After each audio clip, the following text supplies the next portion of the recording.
103వ దావీదు కీర్తనలు 13వ వచనము.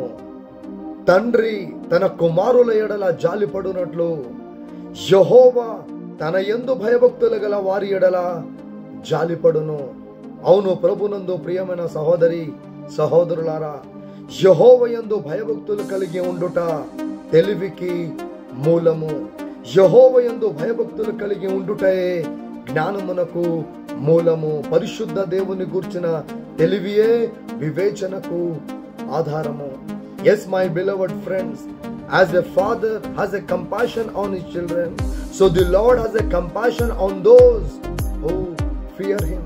And the angel of the Lord encamps around those who fear him. He delivers them. So have fear of God always in your life and be blessed. Hallelujah. Amen.